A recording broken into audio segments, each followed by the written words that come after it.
তৃণমূল কংগ্রেসের মধ্যে ওই তৃণমূল ভার্সেস তৃণমূল কেন বলছি বুঝতেই পারছেন, তার কারণ মেদিনীপুর পুরসভায় এবার তৃণমূল ভার্সেস তৃণমূল, এই যে গোষ্ঠী কোন্দলের কথা তাদের মধ্যে শোনা যায়, এবার মেদিনীপুর পুরসভায় সেই ছবি দেখতে পাওয়া যাচ্ছে। পুরসভার বিরুদ্ধে অনাস্থা শাসক কাউন্সিলরদের। পুরপ্রধান সৌমেন খানের বিরুদ্ধে অনাস্থা 11 জন কাউন্সিলরের। পুরপ্রধানের পদত্যাগ চেয়ে অবস্থানে বসলেন বিক্ষুব্ধ কাউন্সিলররা। পুরসভায় পুরপ্রধানের ঘরের বাইরে তারা অবস্থান বিক্ষোভে বসেছেন। আমার সহকর্মী দেবব্রত এই মুহূর্তে রয়েছেন সরাসরি আমার সঙ্গে। দেবব্রতর কাছ থেকে জানতে চাইবো এই মুহূর্তের কি ছবি, সেখানে কি আপডেট, তারা কি বলছেন এখন?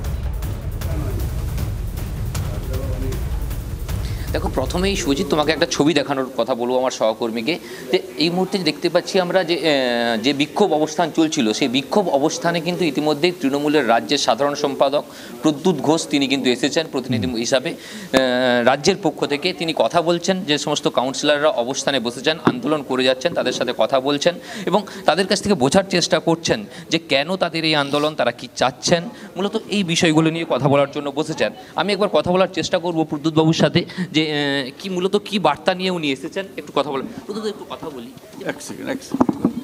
এখন, যেহেতু উনি কথা বলছেন আন্দোলনকারীদের সাথে, তাই উনি আগে কথা বলে নিতে চাইছেন যে কি অবস্থা, কেন এই আন্দোলন চলছে, বা কি দাবি, সেই দাবিগুলো কতটা পূরণ হতে পারে বা কতটা পূরণ হবে, সেই বিষয়গুলো নিয়ে কথা বলছেন। তবে প্রাথমিকভাবে আমরা যেটা জানতে পেরেছি, রাজ্য থেকে দুটি শর্ত বলা হয়েছে এদেরকে, যারা আন্দোলন করছেন তাদেরকে কিন্তু আন্দোলন তুলে নেওয়ার কথা বলা হয়েছে। পাশাপাশি দলের আভ্যন্তরে যে একটা বৈঠক করে এই সমস্যা মিটিয়ে নেওয়ার কথা বলা হয়েছে বলে প্রাথমিকভাবে আমরা জানতে পারছি। শুভজিৎ, বেশ, এখন এই মুহূর্তে বৈঠক চলছে, এই মুহূর্তে তারা কথা বলছেন এবং আজকে যে অনাস্থা আনা হয়েছে তাদের অবস্থান বিক্ষোভে, সেই সমস্যার সমাধানের একটা প্রয়াস চলছে। আমার সহকর্মী দেবব্রত জানালেন তেমনটাই।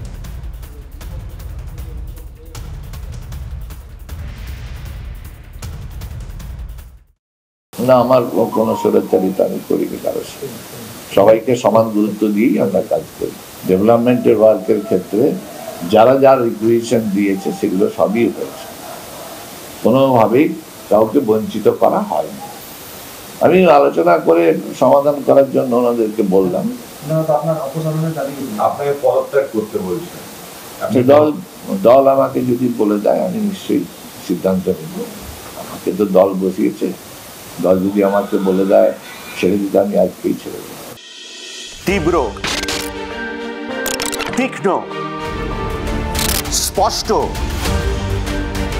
সরাসরি, স্ট্রেট কাট। আমি অনির্বাণ চৌধুরী, রাত 10টায় TV9 বাংলায়। দেখুন স্ট্রেট কাট সোম থেকে শনি রাত 10টায় TV9 বাংলায়। TV9 বাংলা, না দেখলেই নয়।